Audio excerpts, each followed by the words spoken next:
Praise the Lord, praise the Lord. Hallelujah. ఇప్పుడు బాగుంది నాయన. కరెంట్ వచ్చిందా? ఓకే. ఆ, నేను రెండిటి మీద ప్రయాణం అయిపోతూ ఉన్నాను. ఒకటి జనరేటర్, ఒకటి కరెంటు. Very good. పెద్దపురము అనే ప్రాంతానికి వెళ్తే పాస్టర్ గారి ఇంటికి ఆ మధ్యాహ్నం భోజనం కోసం పిలిచారు. ఆ ఇంటి ఎదురుగానే 3 అంతస్తుల భవనం. ఆ మధ్య అంతస్తులో పచ్చిక బయళ్ళు అని రాశారు. ఆ పచ్చిక బయళ్ళు అంటూనే పాస్టర్ గారితో వాళ్ళ ఇంట్లోకి వెళ్తూ వీళ్ళు ఎవరైనా ఫారిన్ కంట్రీస్లో ఉన్నారా, ఇల్లు బాగా కట్టారు అంటే పాస్టర్ గారు అన్నారు, లేదు లేదు, వాళ్ళు ఇక్కడే ఉండి కట్టుకున్నారు కానీ ఇప్పుడు లేరు అని అన్నారు. అంటే నేను అడిగాను ఏమయ్యారు అనని. పాస్టర్ గారు అన్నారు, ఆ ఇంటిని కట్టిన వాళ్ళిద్దరూ కూడా లెక్చరర్స్. వారు ఒక కాలేజీలో పనిచేస్తూ వాళ్ళిద్దరూ ఒకరినొకరు ఇష్టపడి పెళ్లి చేసుకున్నారు. వారి కుటుంబంలో వారు వద్దన్నా వారిద్దరూ ఇష్టపడి పెళ్లి చేసుకున్నారు. పెళ్లి చేసుకొని చాలా చక్కటి జీవితాన్ని జీవించారు. ఈ చక్కటి భవనాన్ని కూడా కట్టుకున్నారు.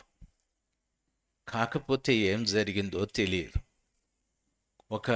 ఒక రోజున ఆ ఇంటి తలుపులన్నీ మూసేశారు. 3 రోజుల ఇంటి నుండి తలుపులు ఎవరు తీయలేరు. ఏమని ఎవరో ఆ ఇంటి కిటికీని తెరిచి చూస్తే అమ్మాయి ఫ్యాన్కు ఉరివేసుకొని చచ్చిపోయాది. తలుపులు బద్దలు కొట్టుకొని లోపలికి వెళ్తే హాల్లో టీపాయ్ మీద ఒక ఉత్తరం ఉంది. ఆ ఉత్తరంలో ఆమె భర్త ఈ రీతిగా రాశాడు, నీవు నన్ను అనుమానిస్తూ ఉన్నావు. నాకెవరితోనూ అక్రమమైన సంబంధం లేదు. నిన్ను ప్రేమించింది వాస్తవమే. నీతో తప్ప నేనెప్పుడూ ఎవరితోనూ అసభ్యంగా ప్రవర్తించలేదు. నన్ను నమ్మాలి అని ఆయన ఉత్తరం రాశాడు. రాసి, నువ్వు చనిపోయావు కాబట్టి నేను బ్రతికితే మీ వాళ్ళు నన్ను చంపేస్తారు, కాబట్టి నేను చనిపోతానని ఇంకొక గదిలో ఆయన ఉరివేసుకొని చచ్చిపోయాడు. ఇంటి బయట పచ్చిక బయళ్ళని రాశారు. ఇంటి లోపల ఎడారి కనిపిస్తూ ఉంది. చాలా కుటుంబాలలో ఇదే తీరు ఉంది. ఇంటి బయటికి చాలామంది బాగా కనిపిస్తారు. వీళ్ళు బాగా సంతోషంగా ఉన్నారని, సమాధానంగా ఉన్నారని, వీళ్ళు పర్వాలేదు ఐక్యంగా ఉన్నారని. అయితే ఇంటి లోపట ఎన్నో విషాదమైన సమాచారాలు ఉన్నాయి.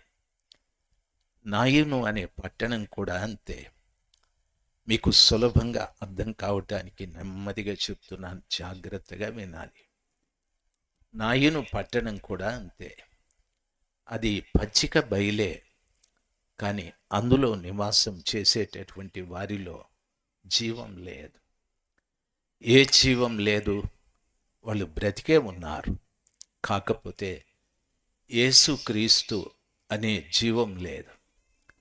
బైబిల్ ఈ రీతిగా సెలవిస్తుంది, ఎవరైనా నా యందు విశ్వాసం ఉంచితే వారు నిత్య జీవం కలవారు, వారు చనిపోయినా మరలా బ్రతుకుతారు అని చెప్పాడు. ఈ రోజున ప్రభుని నమ్ముకున్న బిడ్డలమైన మనలో యేసయ్య జీవం ఉండాలి. క్రీస్తు ప్రభులు వారి జీవం మనలో లేకపోతే మనము ఆ నాయును పట్టణంలోటి యవనస్తుడి లాగానే. చూడండి, ఆ వ్యక్తిని పాడి మీద పెట్టి ఆ పట్టణంలో నుండి బయటికి తీసుకొస్తూ ఉన్నారు. అయితే అదే సమయంలో యేసు ప్రభుల వారు శిష్యులు ఆ నాయును పట్టణం లోపలికి వెళ్తూ ఉన్నారు. అంటే ఆ పట్టణంలో నుండి మరణం బయటికి వస్తూ ఉంది. ఆ పట్టణంలోనికి జీవం వెళ్తూ ఉంది. జీవమైన యేసు ప్రభులు వారు పట్టణంలోకి వెళ్తూ ఉన్నారు. ఆ పట్టణంలో నుండి మరణం బయటికి వస్తూ ఉంది. జీవము మరణము ఒక దగ్గర కలుసుకున్నాయి. యేసు ప్రభుల వారు ఆ ఏడుస్తున్న తల్లిని చూసి ఆయన కనికరపడి ఆయన పాడిని ముట్టాడని వాక్యం సెలవిస్తుంది. ఆ పాడిని ముడుతూనే పాడిని మోస్తున్న వారు పాడిని క్రిందికి దించారు. యేసు ప్రభుల వారు చూసి ఆ బిడ్డని చూసి, చిన్నవాడా లే అని చెప్పాడు. వెంటనే ఆ వ్యక్తి లేచి కూర్చొని మాట్లాడసాగెను అని వాక్యం సెలవిస్తుంది. ప్రతి మనిషి మరణానికి ఒక కారణం ఉంటుంది. ఈయన ఎందుకు చనిపోయాడు? హార్ట్ అటాక్ అంటారు. ఈమె ఎందుకు చనిపోయాది? క్యాన్సర్ అంటారు. మరి ఆయన ఎందుకు చనిపోయాడు? ఏదో యాక్సిడెంటల్గా చనిపోయాడు. ఏదో కారణం చెప్తూ ఉంటారు. మరి ఈ అబ్బాయి చనిపోవటానికి కారణం ఏమిటి అని అడిగితే కారణం ఎవరికీ తెలియదు.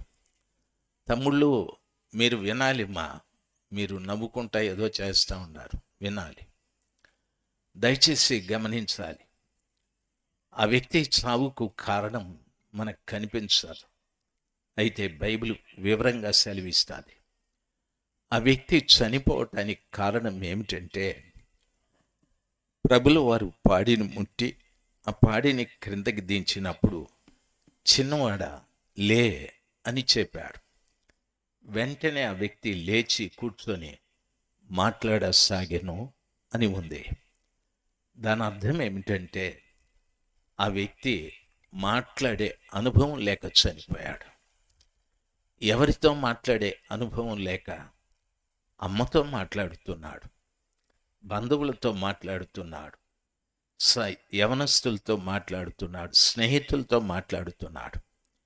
ఆయనకు ఎవరితో మాట్లాడే అనుభవం లేదంటే యేసయ్యతో మాట్లాడే అనుభవం లేదు. చాలామంది జీవితాలలో యేసయ్యతో మాట్లాడే అనుభవాలు లేక ఆత్మీయంగా చనిపోతూ ఉన్నారు. యేసయ్యతో మాట్లాడడం అంటే అర్థం ఏమిటి? యేసయ్య నీతో మాట్లాడడం అంటే వాక్యాన్ని చదవడం, వినడం. నీవు యేసయ్యతో మాట్లాడడం అంటే ప్రార్థన చేయడం. చాలామంది జీవితాలలో ప్రార్థన లేదు.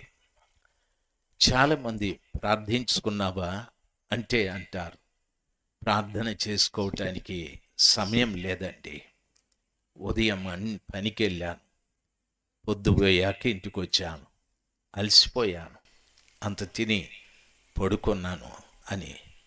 పోనీ ఉదయం లేచినప్పుడన్నా చేసుకున్నావా అంటే పనికి వెళ్ళాలి కదండి, ఆ పని విషయంలో అది ఇది చేసుకుంటూ ప్రార్థన మర్చిపోయాను అని అంటాం. ప్రార్థన లేని ప్రతివాడు కూడా ఎవరంటే పాడి మీదున్న శవం లాంటివాడు. నన్ను బాగా గమనించవలసిన విషయం, మనము పచ్చటి పొలాలు అంటే పచ్చిక బయలలో ఉన్నవారమే, అయితే ప్రార్థన లేక చచ్చిన వారం. ప్రార్థన లేని ప్రతివాడు పాడి మీదున్న శవంతో సమానం. శవం పాడి మీదకి వచ్చిందంటే రావలసిన బంధువులు అందరూ వచ్చేశారు, ఏడవాల్సిందంతా ఏడ్చేశారు, చూడాల్సిన వాళ్ళందరూ చూసేశారు, ఇంకా ఆ శవం మీద ఆశ కోల్పోయారు. ఇంకా దాన్ని తీసుకెళ్ళి పాతి పెట్టడమే. అంటే దాని అర్థం ప్రార్థన లేని ప్రతి వాడు కూడా ఇంకా ఉపయోగం లేదు, నో హోప్స్. అతని మీద ఇంకే నమ్మకాలు లేవు, అతని ఇంకా తీసుకెళ్ళి పాతి పెట్టాల్సిందే. చాలామంది కుటుంబాలలో మీరు పచ్చిక బయల్లాగానే కనిపిస్తూ ఉన్నారు.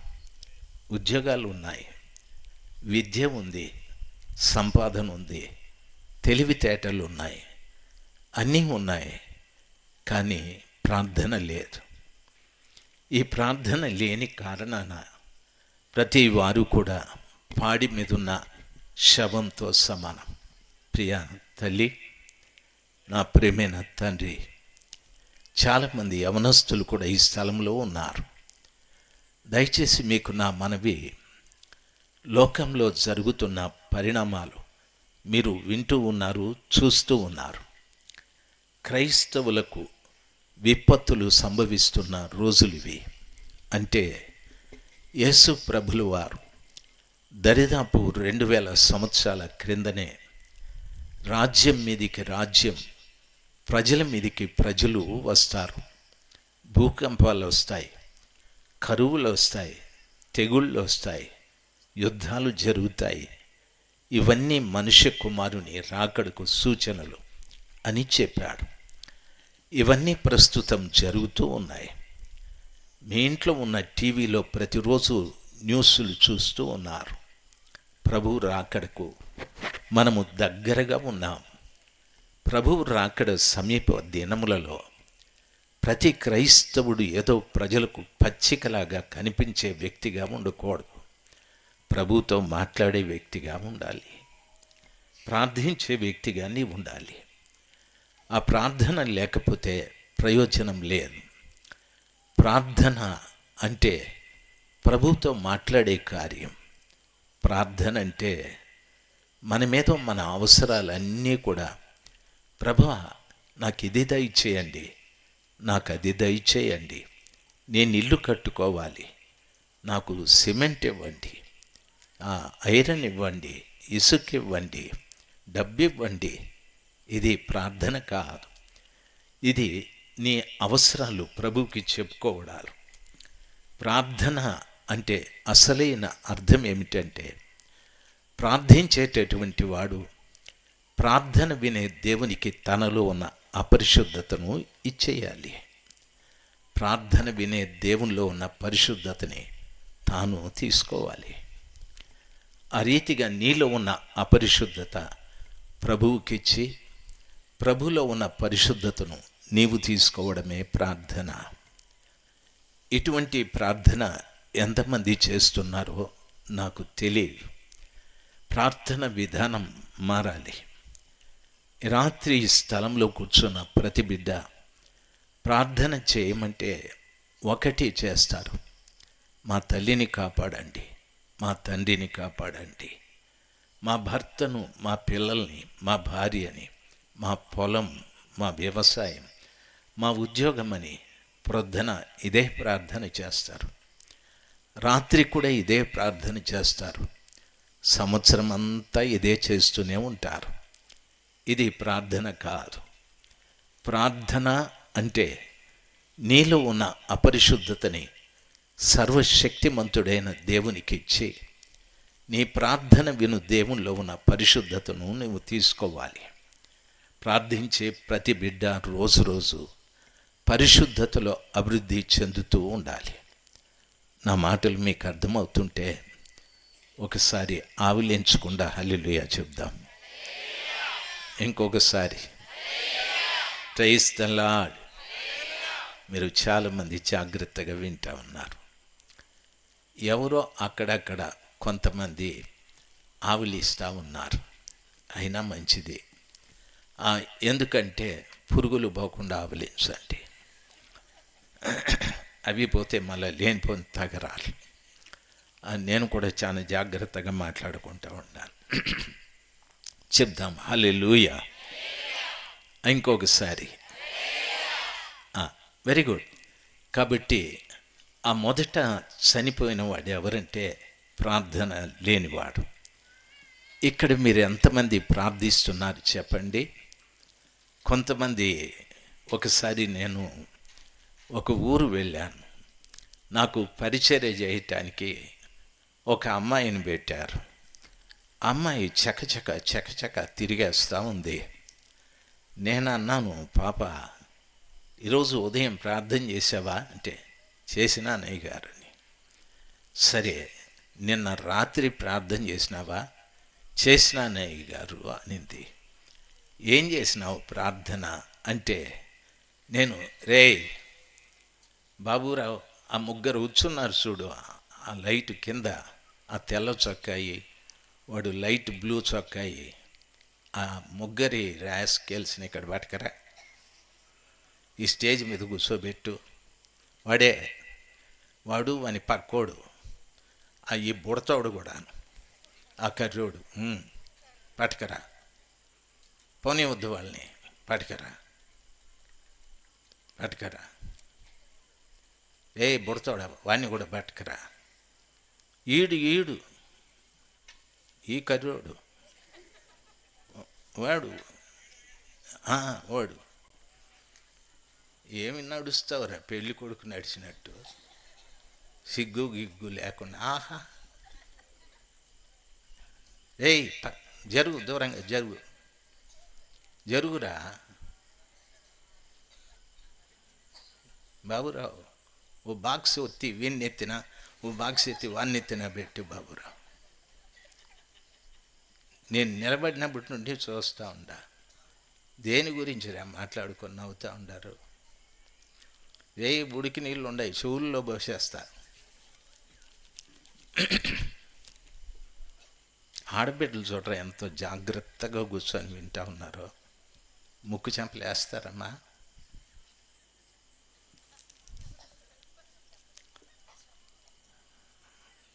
చెప్పండి హల్లెలూయా, చెప్పండి.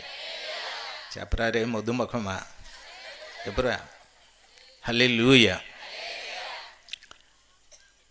మీ అమ్మగారు నాయనగారు వచ్చినారా? ఎంత సంతోషిస్తూ ఉంటారు. ఇంటికి పోయినాక తెలుస్తుంది.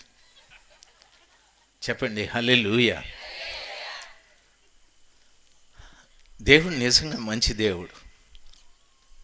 ఇదివరకే మనము ఎంతో భక్తిలో ఎదగాల్సిన వాళ్ళం, పరిశుద్ధతలో పెరగవలసిన వాళ్ళం. ప్రార్థన ఒక్కటే ఒక వ్యక్తిని పరిశుద్ధతలోకి నడిపించగలదు. ఆ ప్రార్థన మనం చేస్తాం, కానీ మనలో పరిశుద్ధత ఉండదు. ఎందుకు ఉండదు, ఎందుకు అవసరం పరిశుద్ధత అని అడిగితే బైబిల్ సెలవిస్తుంది, పరిశుద్ధత లేకుండా ఎవరు దేవుణ్ణి చూడలేరు అని. ఎంతమందికి దేవుణ్ణి చూడాలని ఉంది? చాలామందికి లేదు. నీ పేరేం నాయనా? ఈ అయ్యగారి పేరు అశోక్ చక్రవర్తి. బాబురావు స్నేహం విడిచిపెట్టేసినావా? లేదా?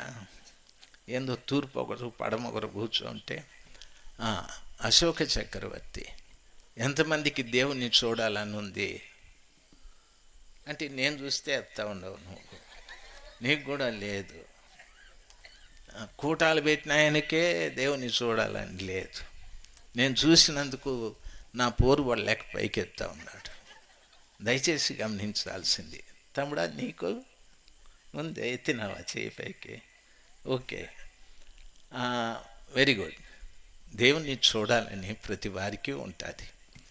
దేవుణ్ణి చూడాలంటే మా సంఘం ఇది, మా సంఘం అది, మా సిద్ధాంతం ఇది, మా ఆచారం అది, మా సాంప్రదాయాలు ఇవి, ఇది కాదు కావాల్సింది.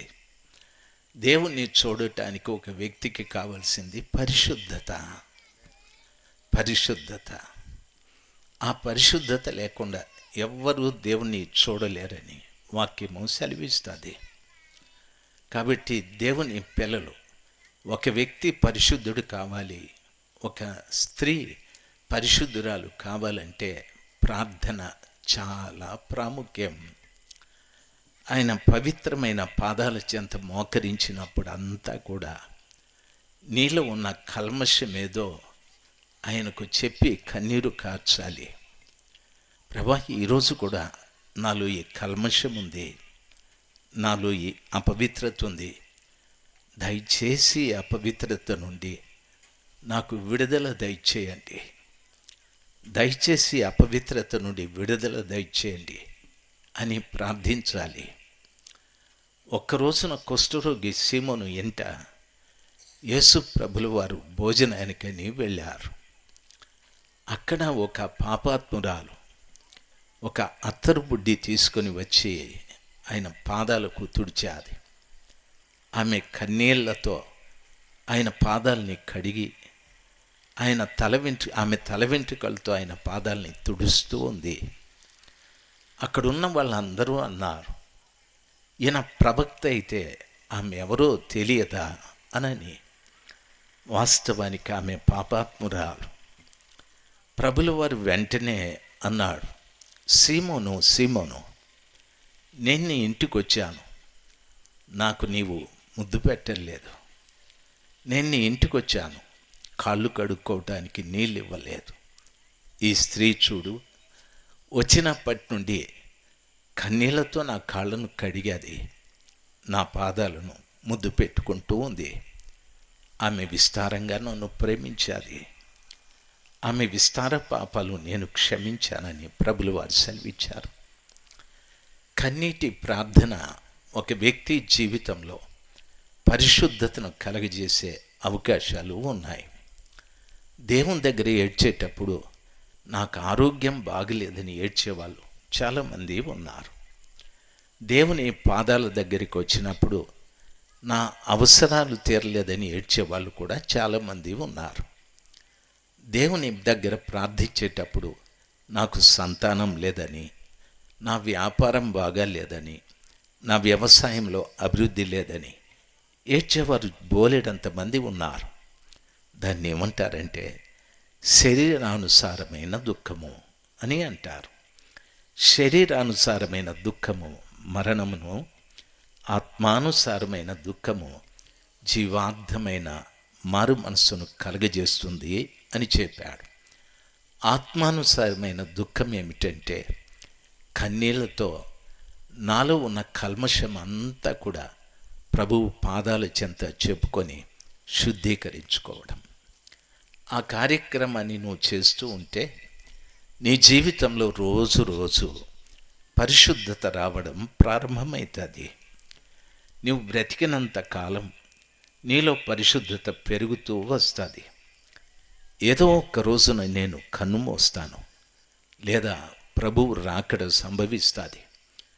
ఆ రీతిగా నేను కన్నుమూసిన, ప్రభువు రాకడ సంభవించిన, నాలో ఉన్న పరిశుద్ధతను బట్టి ఆయన్ను నేను చూసే భాగ్యం ఉంటుంది.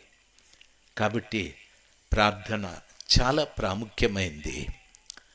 అందుకని యేసు ప్రభుల వారు యెరూషలేము పట్టణానికి గాడిద మీద బేత్పగే నుండి ప్రయాణమై ఆయన యెరూషలేము పట్టణానికి వచ్చి చూశాడు.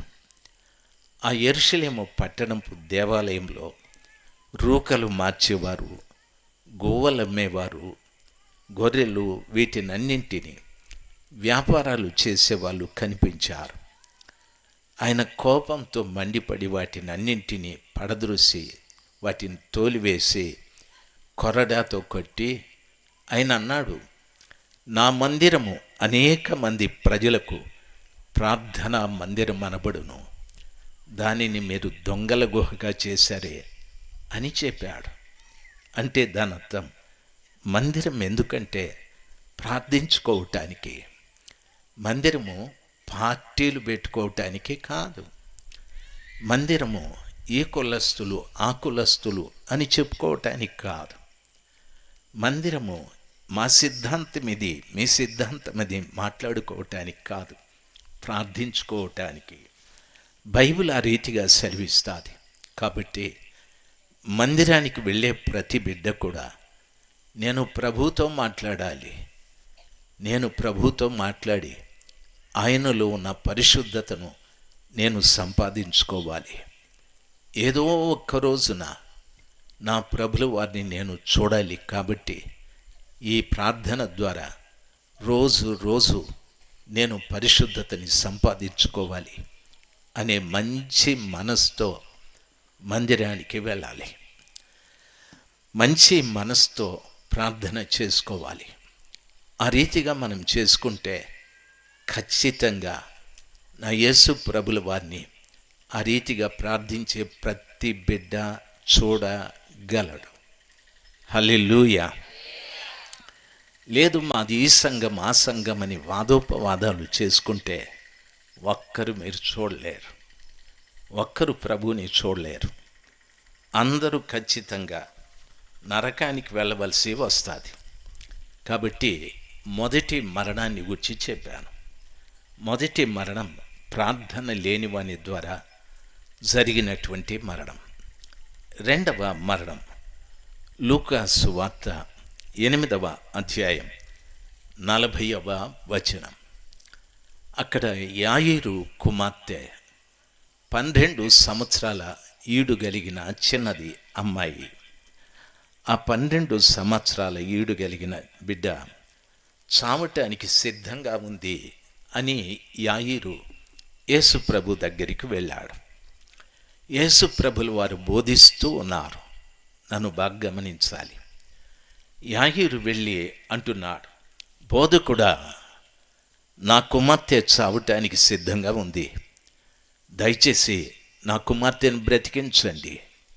బోధకుడా, నా కుమార్తె చావటానికి సిద్ధంగా ఉంది, దయచేసి నా కుమార్తెను బ్రతికించమని పదే పదే చెప్తూ ఉన్నాడు. యేసు ప్రభుల వారు ఆ సందర్భంలో బోధిస్తూ ఉన్నాడు. యాయీరు బోధ వినలేదు. యాయీరు బాధ చెప్పుకుంటూ ఉన్నాడు. ఈలోపుగా ఇంటి వద్ద నుండి ఒక ఆయన వచ్చి, యాయీరు, బోధకుని శ్రమ పెట్టవద్దు, నీ కుమార్తె చనిపోయింది అని చెప్పాడు.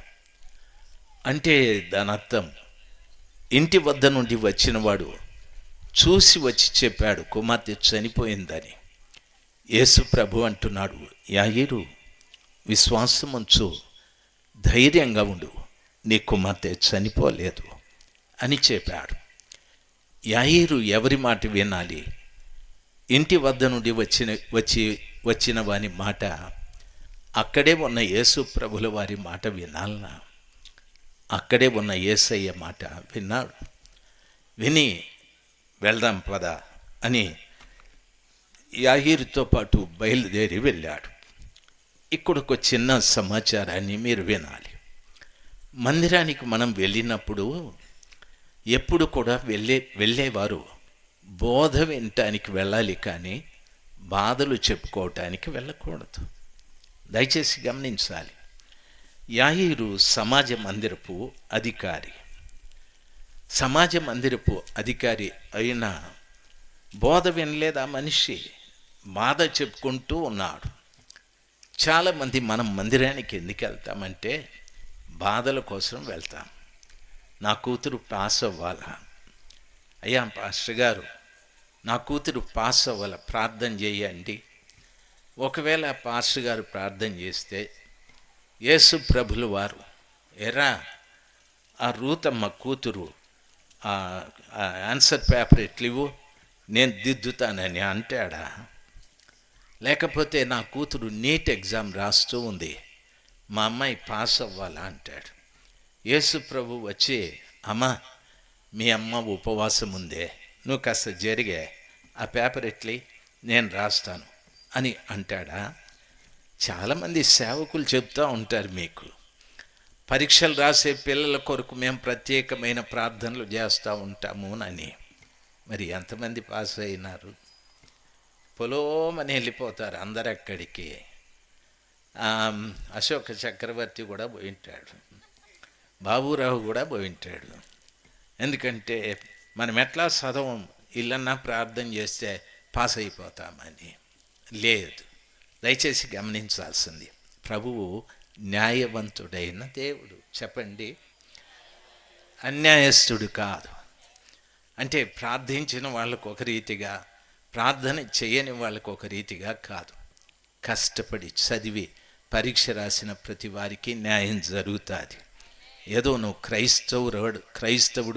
క్రైస్తవురాల ఎంత మాత్రాన నీ కూతుర్ని నీట్ ఎగ్జామ్లో పాస్ చేసి ఇంకొకరి కూతుర్ని ఫెయిల్ నువ్వు, ఎందుకంటే నువ్వు యేసు బాబుని నమ్ముకోలేదు అని లేదు. దేవుడు పక్షపాతి కాడు. దేవుడు పక్షపాతి మీరు మాట్లాడడంలే, అట్లయితే మేమెందుకు నమ్ముకునేది అనేటట్టున్నారు.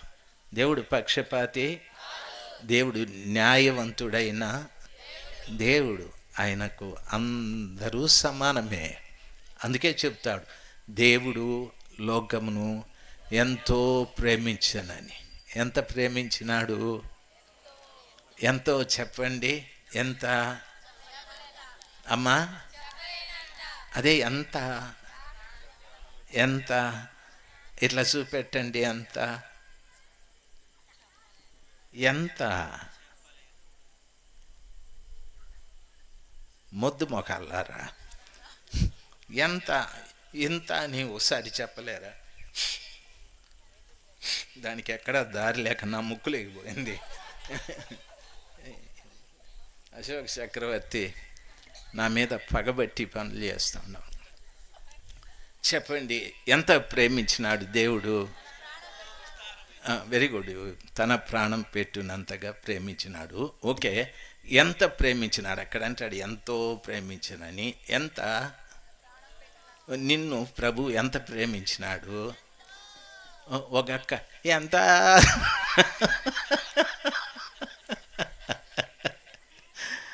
నా పోరు పడలేక ఎంత నాని. ఓకే, ఎంతో ప్రేమించినాడు దేవుడు. దేవుని ప్రేమని మనం కొలవలేము అసలు. ఈరోజు బ్రతికున్నామంటే దేవుని ప్రేమే కదా, అవునా కాదా? ఈరోజు బ్రతికున్నామంటే దేవుని ప్రేమ. ఈరోజు మనకు తెలియకుండానే దేవుడు ఆక్సిజన్ పంపించాడు, ప్రాణవాయువు. కావలసినంత ప్రాణవాయువు పీల్చుకుంటా ఉన్నాం. చాలా మంచోడండి దేవుడు. ప్రభువు చాలా మంచివాడు. కాబట్టి మందిరానికి వెళ్ళే ఏ బిడ్డ కూడా బాధలు చెప్పుకోవటానికి వెళ్ళకూడదు, బోధ వినటానికే వెళ్ళాలి. బోధను వింటే బోధ నీ బాధను తీర్చివేస్తుంది. బోధ వింటే బోధ నీ బాధను తీర్చివేస్తుంది. బాధలు చెప్తే యాయిరు చెప్పుకున్న బాధ ఎంతవరకు వెళ్ళిందంటే చావు దాకా వెళ్ళిపోయింది. మందిరానికి వెళ్ళి బోధ వినకుండా బాధలు చెప్తే చావు దాకా వెళ్ళిపోతాయి. కాబట్టి మందిరానికి వెళ్ళే ప్రతి వారు కూడా బోధ వినాలి. నాయను అనేటటువంటి మాటకు అర్థం ఏమిటి అంటే వెలిగించువాడు అని అర్థం. ఆయన సమాజ మందిరపు పెద్దే, అధికారే, కానీ తన కుమార్తెని వెలిగించలేకపోయాడు. దయచేసి గమనించాల్సింది, వెలిగించడం అంటే దాని అర్థం ప్రభుల వారు చెప్తున్నారు, నేను లోకమునకు వెలుగై ఉన్నాను, మీరు కూడా లోకానికి వెలుగై ఉన్నారు అని చెప్పాడు. ఈ రాత్రి సమయమందు చాలామంది తండ్రులు ఈ స్థలంలో ఉన్నారు. ప్రతి తండ్రికి నా మనవి, మీకున్నటువంటి పిల్లల్ని ఎంతమందిని మీరు వెలిగించారు? దాని అర్థం ఎంతమందిని మీరు మీ పిల్లల్ని దేవునిలో పెంచుతున్నారు? ఆలోచించండి. ఎంతమందిని మీ పిల్లల్ని దేవునిలో పెంచుతూ ఉన్నారు? చాలామంది తల్లిదండ్రులు అంటారు, మా కొడుకు అమెరికా వెళ్ళాలి, మా కూతురు లండన్ వెళ్ళాలి, మా కూతురు ఆస్ట్రేలియా వెళ్ళాలి, మా కూతురు ఆఫ్రికా వెళ్ళాలి, మా కూతురికి అమెరికా మొగుడు రావాలి, మా కొడుకు ఆఫ్రికా పెళ్లి కూతురు రావాలి. ఏవేవో దరిద్రపు కోరికలన్నీ కోరుతూ ఉంటాం. దయచేసి గమనించాల్సింది, దేవుని పిల్లలు ఆలోచించవలసిన విషయం, ప్రతి తండ్రి ప్రతి తల్లి చేయవలసిన పని, నీ బిడ్డను నువ్వు వెలిగించాలి. వెలిగించడం అంటే దాని అర్థం నీ బిడ్డకు నువ్వు యేసయ్యని కూర్చి చక్కగా చెప్పాలి. చదువు రెండవది, దేవుడు మొదటిది. చదువు రెండవది, దేవుడు మొదటిది. ప్రతి తండ్రి కూడా నీ బిడ్డను వెలిగించాలి. చాలా సంవత్సరాల క్రిందట ఒక టీచర్ గారి కుటుంబం, భార్య భర్త ఇద్దరు ఉపాధ్యాయులే. వారు ఒక స్కూల్లో పని చేస్తూ ఉన్నారు. ఒకే ఒక కొడుకు వారికి. ఒక రోజున అబ్బాయి స్కూల్ ఫైనల్ అయిపోయాది. ఆయన్ను ఇంటర్మీడియట్ కోసం పక్కన ఓ టౌన్లో చేర్పించారు. ఆ టౌన్లో మంచిగా చదువు ఉందని అబ్బాయిని అక్కడ రెసిడెన్షియల్ హాస్టల్స్లో పెట్టి చదివించారు. ఫస్ట్ ఇయర్ బాగా మంచిగా చదువుకున్నాడు, మంచి మార్కులు వచ్చాయి.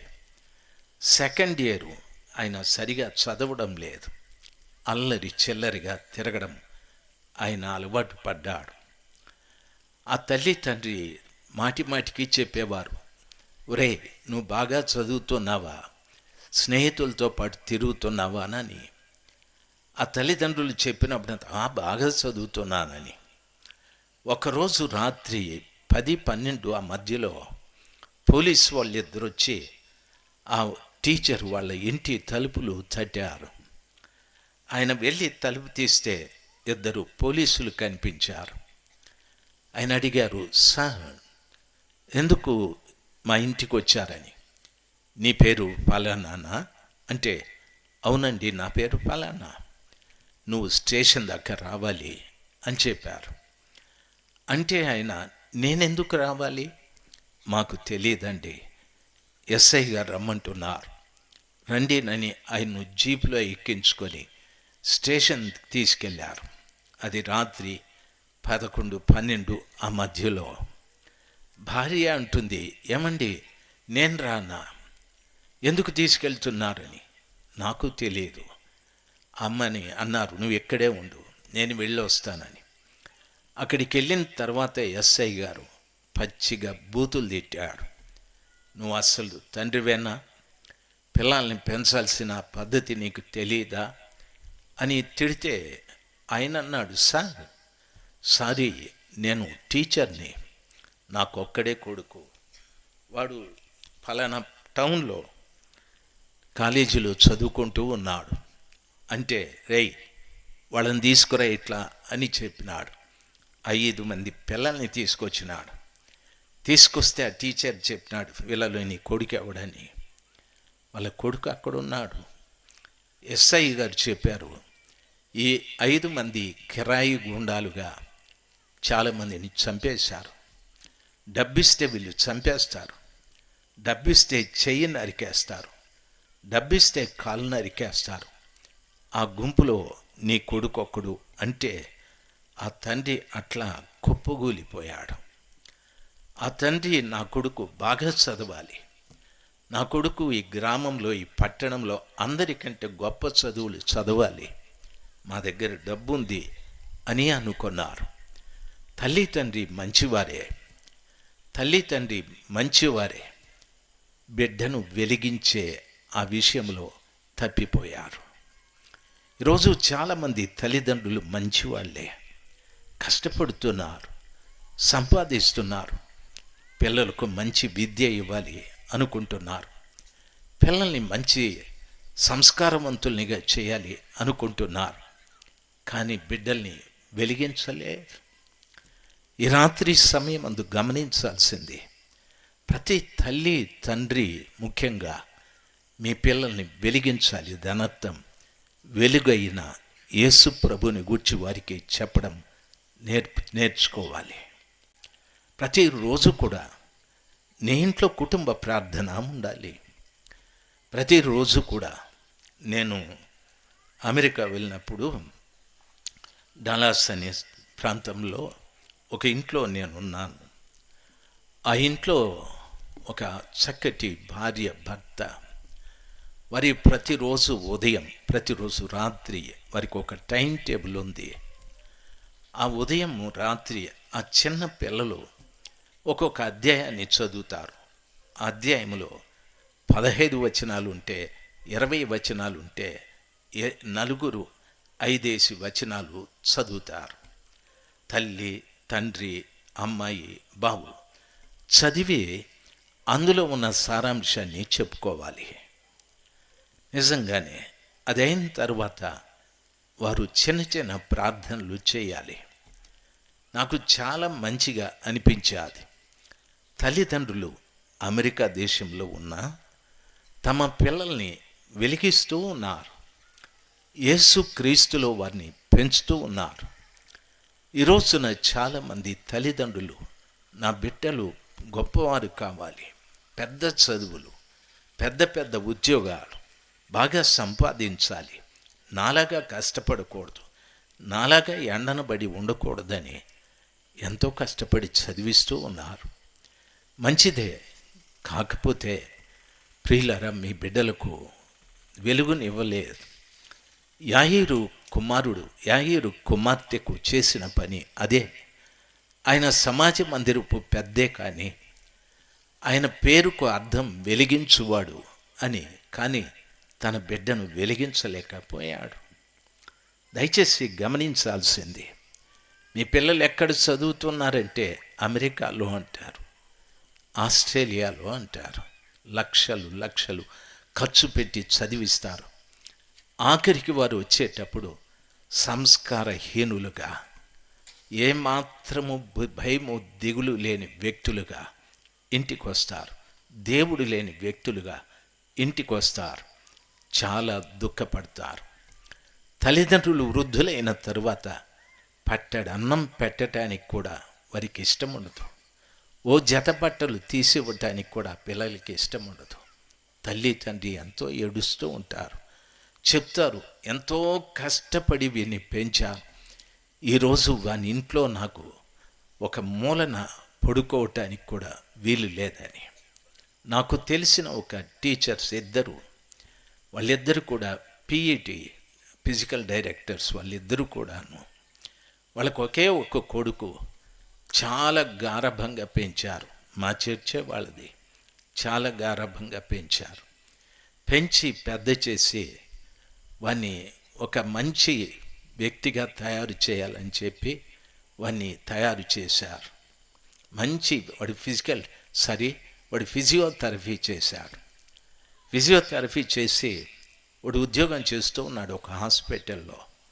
వానికి వివాహం కుదిరితే అమ్మాయి దగ్గర దిక్కుమాలినంత కట్నానికి ఆశపడి కట్నం ఇచ్చి పెళ్లి చేసుకున్నారు. అమ్మాయి కట్నం ఇచ్చి పెళ్లి చేసుకున్న తరువాత ఆ ఇంట్లో భర్త చనిపోయాడు. ఇప్పుడు ఆ అమ్మాయి తాను పెళ్లి చేసుకున్న వాడిని పీడించడం ప్రారంభించాది. మా ఇంటికి వెళ్ళిపోదామని. వాళ్ళమ్మ రిటైర్డ్ అయిపోయాది. రిటైర్డ్ అయిన తర్వాత కోడలు ఒత్తిడి తట్టుకోలేక వాళ్ళకున్న మంచి ఆస్తులు అమ్మి సొమ్ము తీసుకొని వెళ్ళిపోయారు. డబ్బు హారతి కర్పూరంలాగా అయిపోయాది. ఆ కోడలు ఆ డబ్బుతో మంచిగా ఇల్లు కట్టుకుంది. ఆ కొడుకుని పనికిరాని విధంగా చూసేది, ట్రీట్ చేసేది. అత్తగారు వృద్ధురాలైపోయి ఏదో జబ్బు పడింది. ఎక్కడ పెట్టేదో తెలుసా? బాత్రూంలో పెట్టేది అత్తని. వాడు వచ్చి ఏడుస్తూ, మా అమ్మని బాత్రూంలో పెట్టి, ఎన్ని రూమ్లు ఉంటే ఒక రూమ్ మా అమ్మకి ఇవ్వమంటే అమ్మాయి అనింది, లేదు అక్కడే ఉండాలా అని. వీడు డ్యూటీ నుండి వచ్చి వాళ్ళమ్మకు స్నానం చేపించి బట్టలు మార్చి బాత్రూంలోనే పెట్టి వీడొచ్చి పడుకునేవాడు. ఎంత దౌర్భాగ్యమైన స్థితి అంటే అంత దౌర్భాగ్యమైన స్థితి. ఎందుకు చెప్తున్నాను తెలుసా? తల్లిదండ్రులారా, మీ పిల్లల్ని వెలిగించండి. మీ పిల్లలకు యేసయ్యను గురించి చెప్పండి.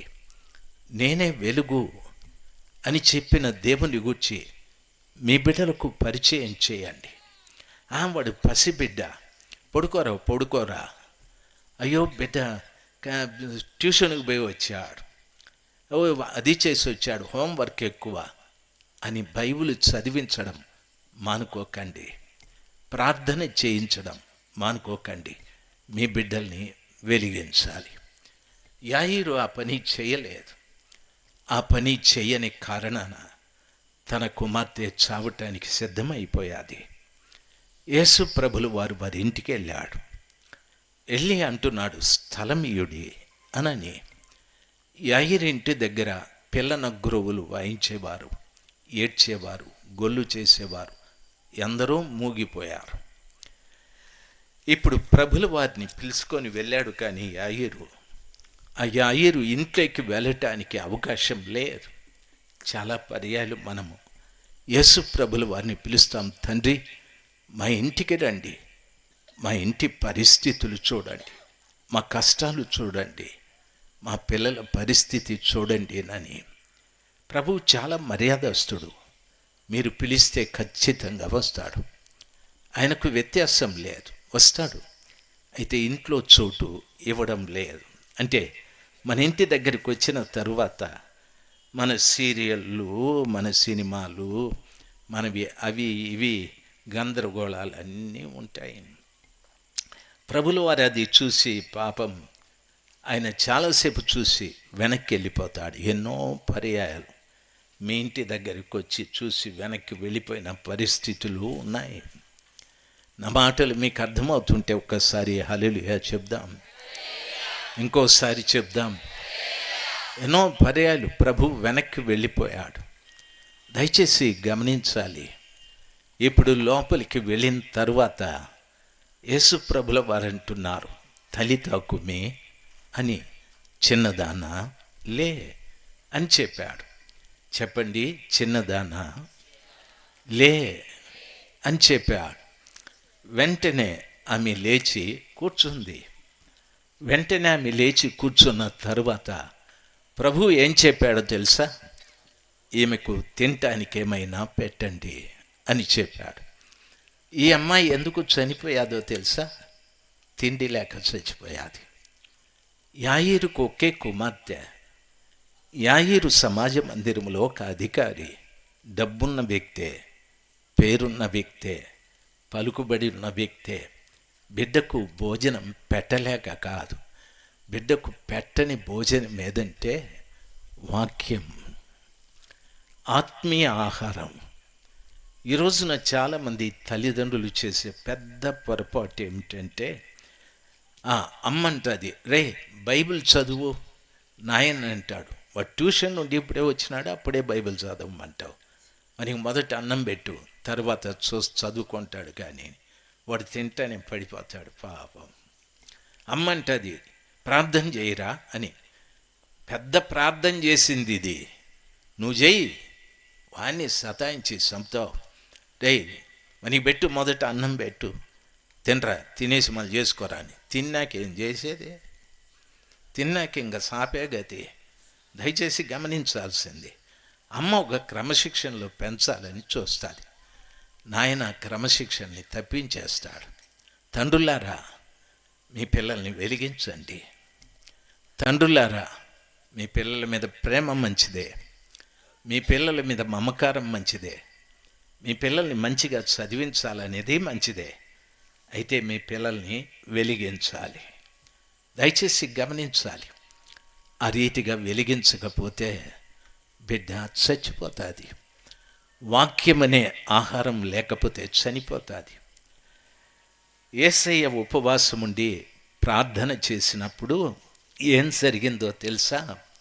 సాతానుడు వచ్చి, యేసు ప్రభువా నువ్వెంత గ్లామరస్గా ఉండేవాడివి, ఎంత అందంగా ఉండేవాడివి, 40 రోజులు ఉపవాసం ఉండి ఎంత డీలా పడిపోయినావు, కాబట్టి ఈ రాయిని రొట్టెగా చేసుకొని తిను అన్నాడు. ప్రభు ఏమన్నాడు?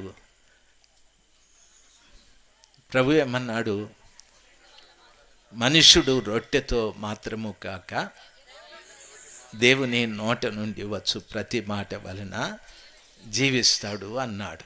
అంటే మనుష్యునికి దేవుని మాట చాలా ప్రాముఖ్యమని అక్కడ ప్రభుల వారు చెప్పాడు. కాబట్టి వింటున్న ప్రతి తండ్రికి నా మనవి, మీ కుమార్తె కానీ మీ కుమారుడు కానీ మీ పిల్లల్ని గారాబంగా పెంచండి, ప్రేమగా పెంచండి, మంచి భోజనం ఇవ్వండి, మంచి దుస్తులు ఇవ్వండి, వారి అవసరాలు తీర్చండి, వాక్యము వారికి నేర్పించండి, వారిని వెలిగించండి. వాక్యం లేకపోతే ఎవరంటే అమ్మాయి చనిపోయాది. ఎక్కడుండి చనిపోయాదంటే ఇంట్లో ఉండి చనిపోయాది. ప్రార్థన లేనివాడు పాడి మీద ఉండి చనిపోయాడు. వాక్యం లేని బిడ్డ ఇంట్లో ఉండి చనిపోయాది. ఇంట్లో ఉన్న శవం. ఈరోజు చాలామంది వాక్యం లేని వారు ఎవరంటే ఇంట్లో ఉన్న శవాలు. దయచేసి గమనించాల్సింది, అమ్మా నాయన గట్టిగా పాటలు పాడి ప్రార్థనలు చేసి హల్లెలూయా స్తోత్రం స్తోత్రం అంటూ ఉంటారు. కొడుకు టీవీ పెట్టుకొని చూస్తూ ఉంటాడు. రే సౌండ్ తగ్గించంటే, నువ్వు తగ్గించు సౌండ్, నేను సీరియల్ చూసుకుంటూ ఉంటాను. అంత దిగులు భయం లేకుండా. దయచేసి గమనించాలి. అమ్మా నాయన ప్రార్థన చేస్తారు, అమ్మాయి ఎక్కడికో బయలుదేరుతుంది. అమ్మాయి ఎక్కడికి? ఈరోజు మాకు స్పెషల్ క్లాస్ ఉందని. పిచ్చిది ఉట్టిదే, ఎక్కడో ఫ్రెండ్ ఇంటికి పోతూ ఉంటుంది. వాక్య ఆహారం లేకపోతే వారు వెలిగించబడలేరు. వెలిగించబడని ప్రతి బిడ్డ చీకటిలో ఉన్నట్లే, చీకటిలో ఉన్నట్లే, పాపంలో ఉన్నట్టే. వారి విద్య కంటే, వారి సంస్కారం కంటే, వారికి ఉండవలసిన నాగరికత కంటే, వారికి మీరిచ్చే భోజనం కంటే వాక్యం చాలా ముఖ్యం. హల్లెలూయా. ప్రతి తండ్రి ఈ విషయంలో శ్రద్ధ తీసుకోవాలి. తల్లులకు శ్రద్ధ ఉంది. ప్రతి తండ్రి శ్రద్ధ తీసుకొని పాపని అడగాలి, హోంవర్క్ రాసావమ్మా? కాదు. బైబిల్ చదివామా? హోంవర్క్ రాసావారా? ట్యూషన్కి వెళ్ళావా? కాదు. బైబిల్ చదివావా? ఈరోజు సండే స్కూల్కు వెళ్ళావా? యూత్ రిట్రీట్కు వెళ్ళావా? ఆరాధనకు వెళ్ళావా? ప్రతి తండ్రి ఆ రీతిగా తమ బిడ్డల్ని వెలిగించుకోవాలి. లేకపోతే బిడ్డలు చనిపోతారు. బిడ్డలు చనిపోతే యాయీరు కూతురు ఇంట్లో చనిపోయాది. వాక్యం లేని ప్రతివాడు ఇంటిలో ఉన్న శవమై ఉన్నాడు. వాక్యం లేని ప్రతివాడు ఎవరు? ఇంట్లోని సిలువ, ఇంట్లోని చెప్పుమా, ఇంట్లోని చెప్పండి. ఇంట్లోని మీకు నిద్ర వస్తూ ఉందో ఆకలి అవుతూ ఉందో నాకు తెలియడంలే, చాలా డల్లుగా ఉన్నారు. ఓ 10 నిమిషాలు నిలబడతారా? నేను ఒకడే ఎందుకు నిలబడాలా? మీరు కూడా అందరూ నిలబడండి. ఏం పాపం చేసినా నేను నిలబడే. లే బాబురావు గారు కూర్చోండి. ఏడా మా ఎక్కోళ్ళు అంతా ముసుగులు వేసుకొనేసి నన్ను మింగేస్తూ ఉన్నారు. వాళ్ళు ఒకవేళ అన్నారు అనుకో, అని వెళ్ళిపోతాను నేను. దయచేసి హల్లెలూయా చెప్పినప్పుడు అంతా గట్టిగా చెప్పాల. చెప్పండి. అక్క, నువ్వు అట్లా ఇట్లా తిరిగి కరెంటు పోలు తోసేసేటట్టున్నావు అక్క. నాకు భయం వేస్తుంది. ఏడ దాన్ని తోసేస్తావు? ఈ కింద కూర్చోలేక అట్లా ఇట్లా ఓ కుర్చీలో కూర్చోరాదాక. కరెక్ట్గా పోల్ దగ్గర కూర్చున్నావు. ఇట్లా అంటుంది అట్లా అంటుంది అక్క తోసిందంటే అక్కకి ఏం అపాయంలే. పక్కోళ్ళు 10 మంది మీద పడుతుంది అది. ఆ తీగలు పడినాయి అనుకో 10, 100 అవుతారు. రేపు నేను మీరంతా ఆ పేపర్లలో వస్తాం. ఈడే బోధించింది, ఆయమ్మే తోసేసింది, ఇల్లే పోయింది నాని. కాబట్టి అక్క దయచేసి దాన్ని పట్టుకొని ఇట్లా అట్లా అన్నద్దక్క. ఓకే, హల్లెలూయా. అందరూ మేల్కొన్నారు. దేవునికి స్తోత్రం. Thank you. కానీ పుణ్యమా అని అందరూ మేల్కొన్నారు. ఒకసారి గట్టిగా హల్లెలూయా చెప్దాం. Praise the Lord. కాబట్టి ప్రార్థన లేని ప్రతివాడు పాడి మీద ఉన్న శవం, వాక్యం లేని ప్రతివాడు ఇంట్లో ఉన్న శవం. ఇంట్లో శవం ఉంటే ఇంటి వారికి సంతోషం ఉంటుందా? ఎంతోమంది ఇంట్లో వాక్యం లేకుండా బ్రతికే బిడ్డల విషయంలో తల్లిదండ్రులు ఏడుస్తూ ఉంటారు, బాధపడుతూ ఉంటారు, దుఃఖపడుతూ ఉంటారు. చిన్నప్పటి నుండినే మీ బిడ్డల్ని వాక్యంలో పెంచండి, ప్రార్థనలో పెంచండి. దేవుడు ఒక్క రోజున వారిని గొప్ప వ్యక్తుల్నిగా చెయ్యగలడు. హల్లెలూయా. Praise the Lord. మూడవది, బైబిల్ ఈ రీతిగా సెలవిస్తుంది. యోహాను సువార్త 11వ అధ్యాయం 4వ వచనం. అది బేతనియా పట్టణం. సరే, దేవుని వాక్యంలో సెలవిచ్చిన రీతిగా ఆయన బేతనియా పట్టణంలోనికి వెళ్ళేవాడు. యెరూషలేము పట్టణానికి దగ్గరలో ఇవతలి బేతనియా పట్టణము, అవతలి బేతనియా పట్టణం అని 2 ఊర్లు ఉన్నాయి. ఇవతలి బేతనియా పట్టణంలో మార్తా మరియా, లాజరు అనేవాళ్ళు ఉండేవారు. అవతలి బేతనియా పట్టణంలో కుష్ఠరోగి అయిన సీమోను అనే ఆయన ఉండేవాడు. వీళ్ళు కాస్త బంధువులే. అయితే అప్పుడప్పుడు యేసు ప్రభుల వారు యెరూషలేముకు వెళ్ళినప్పుడంతా యెరూషలేము పట్టణంలో బస చేసేవాడు కాదు. ఆ బేతనియా పట్టణంలోకి వెళ్ళి మార్తా మరియల ఆ తల్లుల ఇంట బస చేసేవాడు. యేసయ్యతో పాటు ఆయన శిష్యులు కూడా వెళ్ళేవారు. మార్తా అంటే అర్థం ఏమిటి అంటే ఇల్లాలు అని అర్థం. మరియా అంటే తిరుగుబాటు లేక చేదు అని అర్థం. లాజరు అంటే దేవుని సహాయము అని అర్థం. ఇక్కడ బేతనియా అనే ఊరుంది. ఆ ఊర్లో ఒక కుటుంబం, ఆ కుటుంబంలో 3 పేర్లు ఉన్నాయి. అయితే యాయిరు పేరుంది కానీ ఆయన భార్య పేరు చెప్పలేదు. నాయను పట్టణంలో ఆ అబ్బాయి పేరు కానీ వాళ్ళ తల్లి పేరు కానీ చెప్పలేదు, పట్టణం పేరు చెప్పారు. ఇక్కడ మార్తా ఇల్లాలు. మార్తా గారు ఇంటి విషయంలో చాలా జాగ్రత్త. మరియా దేవుని విషయంలో జాగ్రత్త. అయితే అక్క చెల్లెళ్ళు ఇద్దరు ఎప్పుడూ కాస్త వాదోపవాదాలుగా ఉంటారు. ఒకరోజు యేసు ప్రభు వారి ఇంటికి వెళితే మార్తా తల్లి మంచిగా వంటలు చేస్తూ ఉంది. మరియా తల్లి యేసు ప్రభు పాదాల దగ్గర కూర్చొని వింటూ ఉంది. మార్తమ్మంటుంది, ప్రభువా, నా చెల్లికి కాస్త చెప్పండి, నేను కష్టపడి పని చేస్తున్నా, నాకు కాస్త సహాయం చేయమని అనని. ప్రభుల వారు అంటున్నారు, మార్తా మార్తా, నువ్వు విస్తారమైన పనుల వలన తొందరపడుచున్నావు. మరియా ఉత్తమమైన దాన్ని ఎన్నుకొన్నది, ఆమె వద్ద నుండి ఎవరు దాన్ని తీసివేయలేరు అని చెప్పారు. ఈ విషయం గమనించాలి. మార్తా ఇంటి విషయాలలో కడు జాగ్రత్త, మరియా భక్తి విషయాలలో జాగ్రత్త. దయచేసి గమనించాల్సింది, ఈమె మార్తా భక్తి విషయంలో కాస్త తక్కువ, ఇంటి విషయాలలో జాగ్రత్త. మరియా భక్తి విషయంలో ఎక్కువ, ఇంటి విషయాలలో తక్కువ.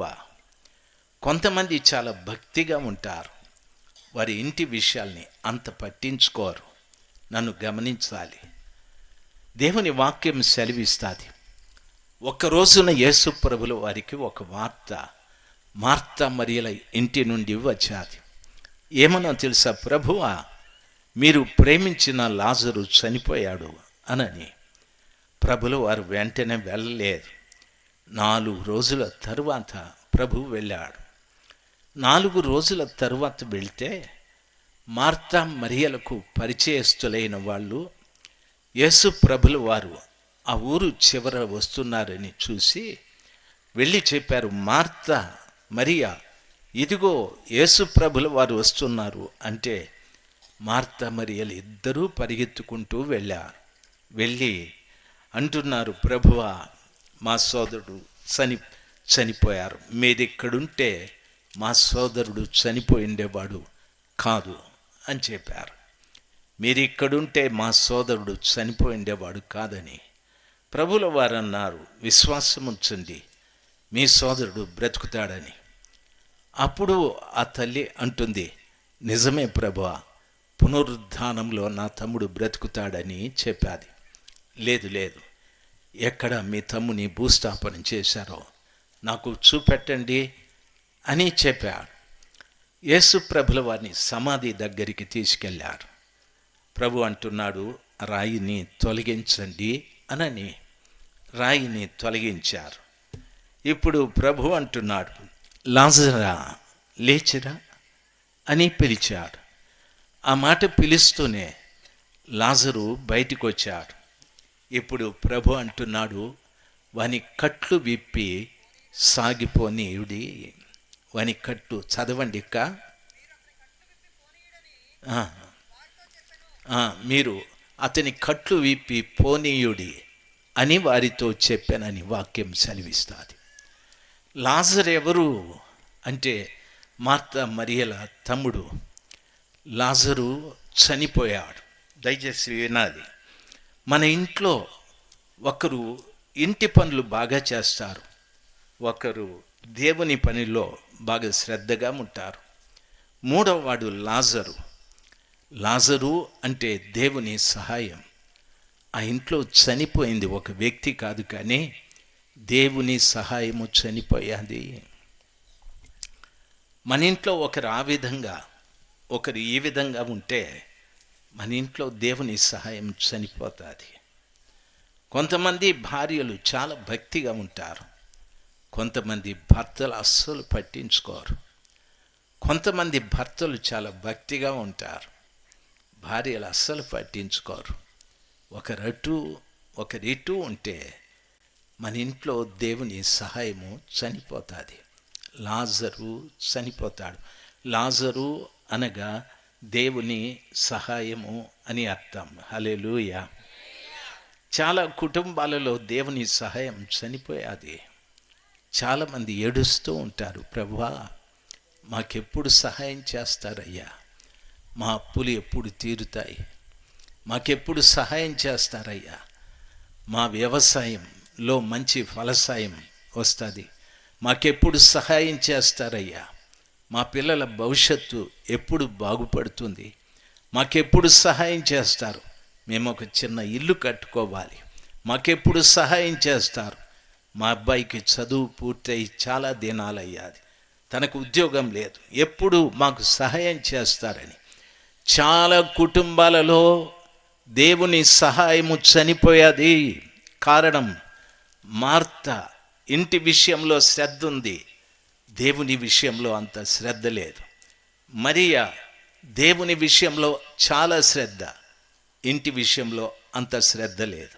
ఒకరు ఆ విధంగా, ఒకరు ఈ విధంగా ఉంటే మన ఇంట్లో దేవుని సహాయం చనిపోతుంది. చాలా కుటుంబాలలో దేవుని సహాయం లేదు, చాలా దేవుని సహాయం లేదు. చాలామంది అంటూ ఉంటారు, మా అమ్మాయికి 30 సంవత్సరాలు వచ్చేసాది, ఎక్కడే కానీ సంబంధం కుదరడం లేదు.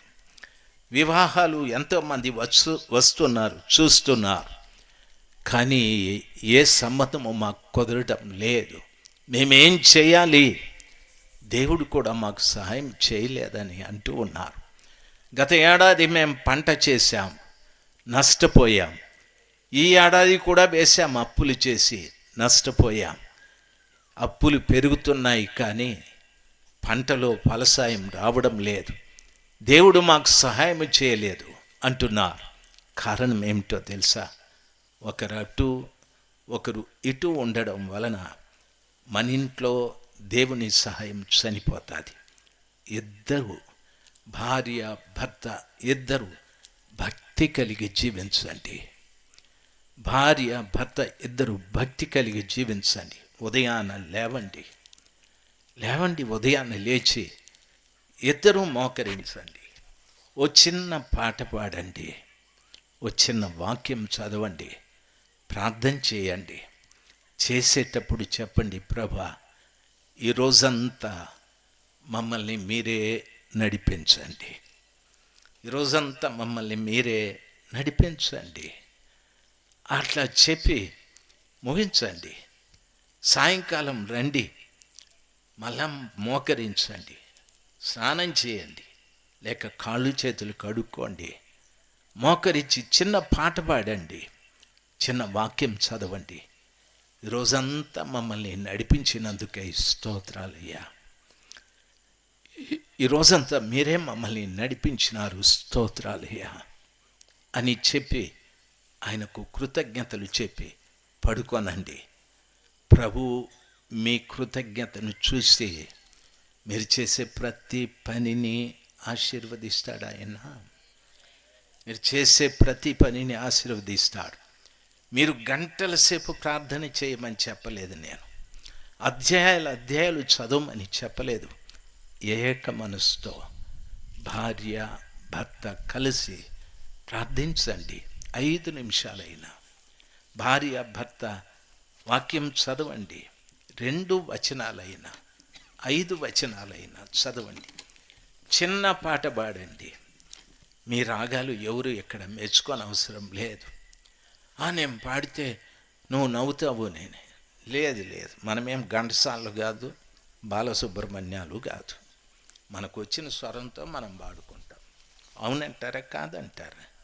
కొంతమంది మొగుళ్ళు అంటారు, రా పాడదామంటే నా గొంతు బాగలేదులే నువ్వు పాడు అని. తినేకి బాగుందా? తినేకి ఎంత పెడితే అని వేసేసుకుంటూ ఉంటాడు. అప్పుడు బాగుంటుంది ఆ గొంతు. అప్పుడు అనాలి మీరు, నీ గొంతు బాగలేదులే తినద్దు అనాలి. అప్పుడు అంటుంది, ఓయమ్మో రేపు ఇది అన్నం పెట్టేటట్టు లేదు కాబట్టి ఏదో ఒకటి మూలుగుదాం అట్లా అని. అక్క పాడింది కదా ఇందాక, ఏం పాట అక్క పాడింది కరెంటు పోయినప్పుడు? హల్లెలూయా స్తుతి మహిమ ఎల్లప్పుడు దేవుణ్ణి స్తుతించెదము. అట్లా సిస్టర్ పడితే మనోడు ఏయ్ నోరు తెరు, హల్లెలూయా. ఖచ్చితంగా భార్య భర్త ఇద్దరు పాడారు. రాగం గురించి మనకు అనవసరం, మనం పాడేది దేవునికి. మన దేవుడు రాగం బాగలేదు నోర్మయ్యి అంటాడా ప్రభులు వారు? చిన్న అంటాడా? తమ్ముడా అంటాడా? ఆయన అన్నాడా అసలు? కాకి అరిస్తే మాత్రం ప్రభులు వారు కాకి అరద్దే బెకారంగా ఉంది అంటాడా? బైబిల్ అంటుంది, అరచు పిల్ల కాకులకు ఆహారం పెట్టు దేవుడని. ఆయన ఆ స్వరం కూడా ఆయనకి ఇష్టమే. అరే నేను నీకు భోజనం పెడతాను అంటాడు. పాడాలా? అశోక్ చక్రవర్తి ఏం చేయాలా? అమ్మ ఏం చేయాలా? ఎవరు ఆడాలా నిందే? పాడాలా? ఏదో ఆడాలా అంటే ఏమో చర్చిలో అయ్యగారు అమ్మగారు ఆడితే ఇంకేమన్నా ఉందా? బ్యాండ్ సెట్టోడు తమ్ముళ్ళని పిలిచిపోవాలి, ఇంకా పిలిచిపోయి ఇంకా ఏయ్ అని చర్చి వాళ్ళందరూ ఎగిరి పూనకాలు వచ్చి పడిపోయి ఇంకా సూరమని ఇంటికి రావాలి. కొన్ని చర్చిల్లో ఆట పొదుగోకల ఆటే. దయచేసి గమనించాల్సింది, మన ఇంట్లో పాట, మన ఇంట్లో వాక్యము, మన ఇంట్లో ప్రార్థన. బైబిల్ చెప్తుంది, నీతిమంతుని ఇంట రక్షణను గూర్చిన సునాదము. Very good. నీతిమంతుని ఇంట్లో ఏం వినిపిస్తుంది? రక్షణను గూర్చిన సునాదం వినిపిస్తూ ఉంటుంది. హల్లెలూయా స్తుతి మహిమ ఎల్లప్పుడు దేవుణ్ణి స్తుతించేద్దాం. మొగోళ్ళు ఇంకా అందుకోలేదు చూడు, వాళ్ళు ఇంకా అరగంట తర్వాత ఎత్తుకుంటారు. ఏమంటే గొంతు బాగలేదంటారు. అన్నాలు పెట్టద్దండి. గొంతు బాగలేదంటే అన్నం పెట్టద్దు. నీకు గొంతు బాగలే అన్నం తినొద్దని. లేదే తల్లి ప్లేటు దగ్గర పాడతాను, హల్లెలూయా స్తుతి మహిమ అన్న పాడతాడు. దయచేసి గమనించాల్సింది, భార్య భర్త బైబిల్ ఇద్దరూ ప్రార్థన చేసి పాట పాడి వాక్యం చదివితే బిడ్డలు వింటూ ఉంటారు, బిడ్డలు చూస్తూ ఉంటారు. మిమ్మల్ని చూసి వాళ్ళు కూడా భక్తిలో పెరగడం ప్రారంభిస్తారు. లేదు భార్య రాయ్యా పాట పాడదాం, నువ్వు పాడుకో, టీవీ ఆన్ చేసినామనుకో, రేపు పొద్దున్నే నీ కొడుకు వాళ్ళమ్మ ప్రార్థన చేస్తుంటే టెడెన్ అని పెడతాడు. ఆపురా, మా నాయన పెడితే నువ్వేమనలేదే అంటాడు వాడు. మొత్తం కొంప నాశనం అయిపోతుంది. మన ఇంట్లో రక్షణను గుర్చిన సునాదము రక్షణను గుర్చిన సునాదము. కొంతమంది అక్కోలు చెప్పడం లేదు, ఆడి వినిపించేది వాడు వచ్చి సచ్చే కదా అన్నట్టున్నారు. చెప్పండి, రక్షణను గుర్చిన సునాదము. హల్లెలూయా. నాలాగా తిట్టద్దండి, రా పో సాగు గీవు అనద్దండి. ఏమండి దయచేసి రండి అని మర్యాదగా పిల్లల, సరేనా? ఇన్ని దినాలు రాకపోతేవి. ఈ గుడ్ ఫ్రైడే కన్నారా? ఏం ఫ్రైడే? Good Friday. ఇంగ్లీష్ వచ్చి సావదు. శుక్రవారం అంటే బాలే, గుడ్ ఫ్రైడే అంటుంది. వాడంటాడు గుడ్ ఫ్రై అయ్యిందే, గుడ్ ఫ్రై. మా చర్చిలో చేస్తారు, 7 మాటలు చెప్తారు గుడ్ ఫ్రైడేకి. నేను రానంట. పోతావులే బాబు యేసుస్వామిలాగా నువ్వు కూడా నన్ను. వాడు వస్తాడు ఆ ప్రార్థనకి, ఇంకా ఈస్టర్ కూడా రాడు. కాబట్టి భర్తల్ని ఎప్పుడూ నిష్ఠూరం చేయకూడదు, భార్యల్ని కూడా ఎప్పుడూ నిష్ఠూరం చేయకూడదు. ఏ వ్యవహారం ఉన్నా ప్రేమతోనే. హల్లెలూయా. ఏమండి, రండి పాట పాడదాం. నువ్వు పెద్ద పాట పాడతావే, నీకోసం ఒక వచనమే, కమాన్, ఒక వచనమే.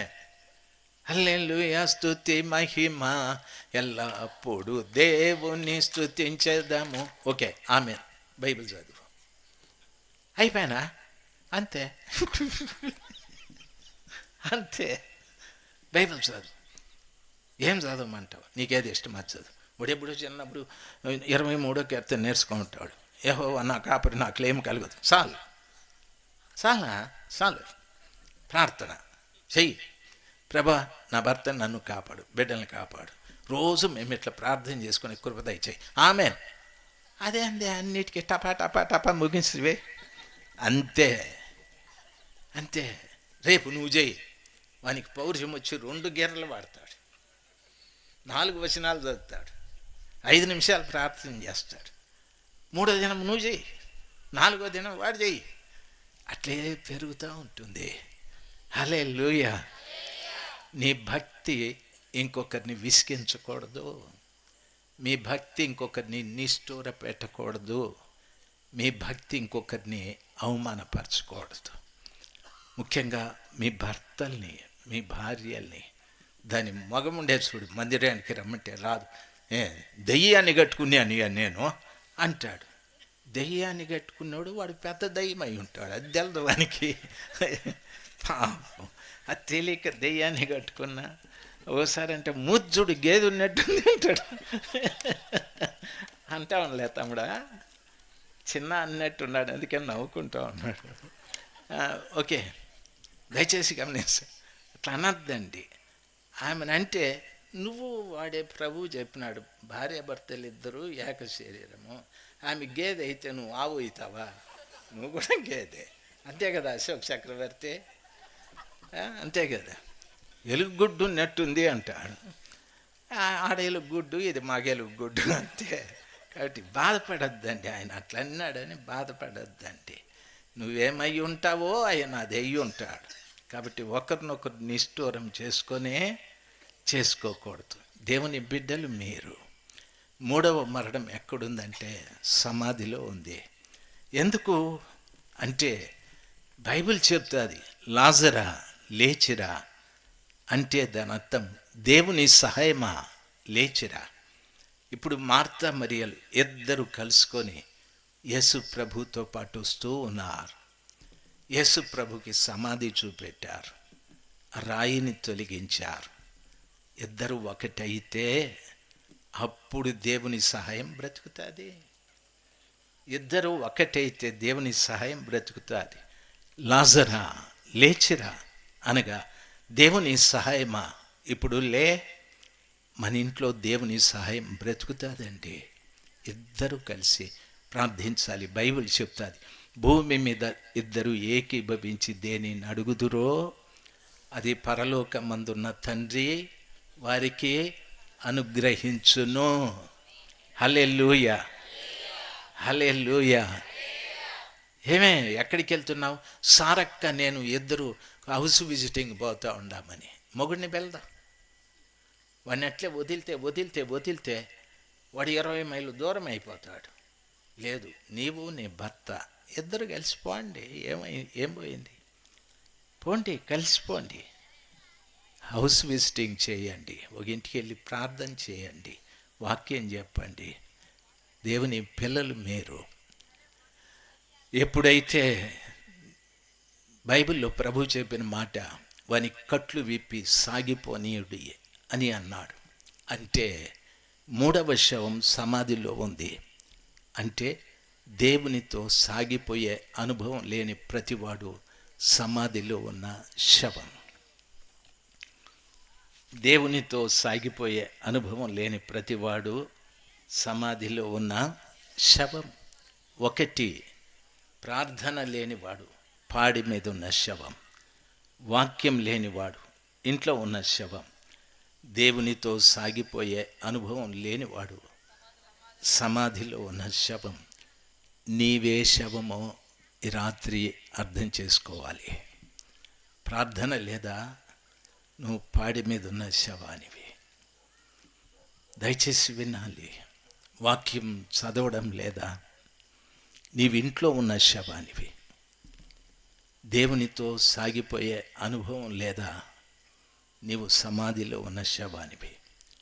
నీవే శవానివో ఆలోచన చేయాలి. ఇక్కడి నుండి వెళ్ళేటప్పుడు ఆ కృపగల దేవుని పాదాల చెంత మనం నేర్చుకోవాల్సింది. శవంగా ఇక్కడి నుండి దయచేసి వెళ్ళొద్దండి. శవంగా ఇక్కడి నుండి దయచేసి వెళ్ళొద్దు. దయచేసి వెళ్ళొద్దు. Praise the Lord. నన్ను బ్రతికించు ప్రభా. నేను వాక్యం లేక ఇంట్లో ఉన్న శవంలాగా ఉన్నాను. ప్రార్థన లేక పాడి మీద ఉన్న శవంలాగా ఉన్నాను. నీతో సహవాసం లేక నేను సమాధిలో ఉన్న శవంలాగా ఉన్నాను. నన్ను బ్రతికించు, నన్ను బ్రతికించమని కృపగల దేవుని వేడుకుందాం. అందరూ లేచి నిలబడదాం. Praise the Lord, hallelujah. Praise the Lord, hallelujah. అందరూ లేచి నిలబడదాం.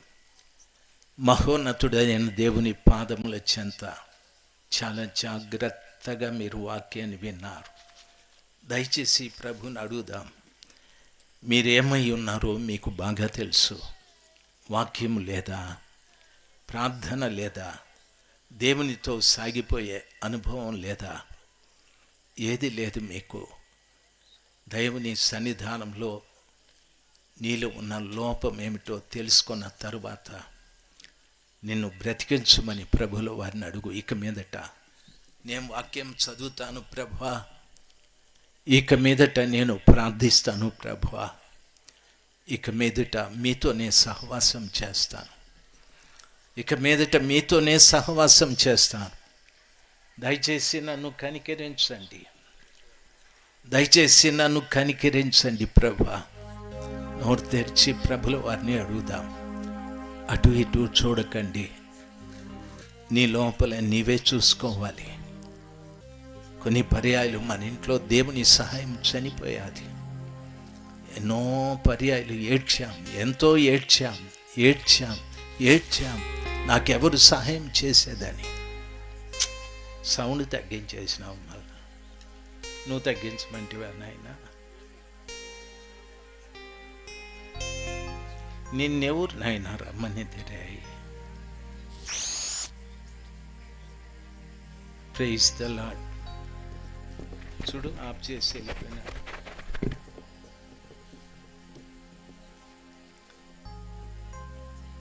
Praise the Lord. చూడు,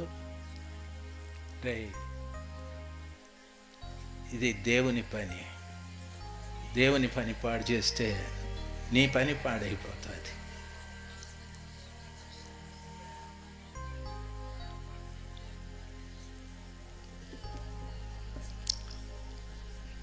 దయచేసి ప్రార్థించండి. Praise God. Thank you Jesus, thank you Jesus. అడగండి ప్రభా. చాలా సంవత్సరాల నుండి నాకు వాక్యం లేదయ్యా. నేను ఇంట్లో ఉన్న శవాన్ని. శవం ఇంట్లో ఉంటే ఎంత వ్యాకులత ఉంటుందో, ఎందరు ఏడుస్తారో. నా ద్వారా ఏడిపే కానీ సంతోషం లేదయ్యా. నాకు ప్రార్థన లేదు తండ్రి. నేను పాడి మీద ఉన్న శవాన్ని, నా మీద ఆశలన్నీ కూడా వదిలిపెట్టేశారు. నాకు ప్రార్థన నేర్పించయ్యా, నాకు ప్రార్థన నేర్పించయ్యా. జీసస్, హల్లెలూయా, గ్లోరీ. నాకు ప్రార్థన నేర్పించయ్యా. ఎవరెవరితోనో సహవాసం చేస్తున్నాను, మీతో నేను సహవాసం చేయలేకపోతున్నాను తండ్రి. సంవత్సరాలు గడిచిన మీతో నడిచే అనుభవం నాకు రాలేదయ్యా. మీతో నడిచే అనుభవం నాకు నేర్పించే యేసయ్యా, యేసయ్యా, యేసయ్యా, యేసయ్యా. మీతో నడవని కారణాన మీ సహాయం నాకు లేకుండా అయిపోయాది స్వామి. మీ సహాయం నా ఇంట్లో చనిపోయాది. అందుకే నా వ్యాపారం పాడైపోయాది, నా వ్యవసాయం పాడైపోయాది, నా పిల్లలకు మంచి భవిష్యత్తు లేదు, నాకు ఆర్థిక ఇబ్బందులు, నా శరీరంలో అనారోగ్యం, ఎన్నో ఎన్నో. మీ సహాయం లేకనే తండ్రి నన్ను కనికరించయ్యా, యేసయ్యా, యేసయ్యా. నోరు తెరిచి పిలుద్దాం, నోరు తెరిచి అడుగుదాం. ఓ మంచి అవకాశం ఇది. సర్వశక్తిమంతుడైన దేవుని పాదాల చెంత మనం ఎటువంటి వారమో తెలుసుకున్నాం. ఇక్కడ నుండి శవాలుగా వెళ్లకుండా మనము బ్రతికిన వారుగా వెళదాం, మనం బ్రతికిన వారుగా వెళదాం. నోరు తెరిచి పిలవండి, యేసయ్యా, యేసయ్యా, నన్ను బ్రతికించయ్యా, నన్ను బ్రతికించయ్యా, యేసయ్యా, నన్ను బ్రతికించయ్యా. Praise God. చాలా మంది అస్సలు నోరే తెరవడం లేదు, నోరే తెరవడం లేదు. ఈ అవకాశం తిరిగి నీకు రాదు తల్లి, ఈ అవకాశం తిరిగి రాదు తమ్ముడు, చెల్లెమ్మ. నోరు తెరిచి అడగండి. ఏ విషయంలో మనము మృతులుగా ఉన్నామో, చనిపోయామో అడగండి. యేసయ్యా, నన్ను కనికరించు, కనికరించు. నేను శవంగా ఈ స్థలంలో నుండి వెళ్ళకూడదయ్యా. నాకే ప్రయోజనం లేదు, నా కుటుంబానికి ప్రయోజనం లేదు, సమాజానికి ప్రయోజనం లేదు. శవం ఎలాగ పనికిరాదో నేను ఆ రీతిగా నిరుపయోగంగా ఉన్నా. నన్ను బ్రతికించు యేసయ్యా, నన్ను బ్రతికించు యేసయ్యా. పిలువు. ప్రార్థన చేయడం రాకపోతే పిలువు. యేసయ్యా, యేసయ్యా, పిలువు, గట్టిగా పిలువు. దేవుడు కనికరిస్తాడేమో. పిలువు, గట్టిగా పిలువు. ప్రభు కనికరిస్తాడేమో. Hallelujah, glory, glory. Hallelujah, hallelujah, hallelujah. Praise the Lord, praise the Lord, praise the Lord. Hallelujah, praise the Lord.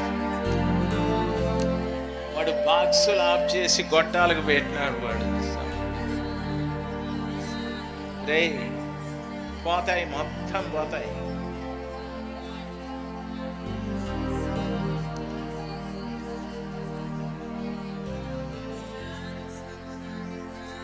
Praise God, thank you.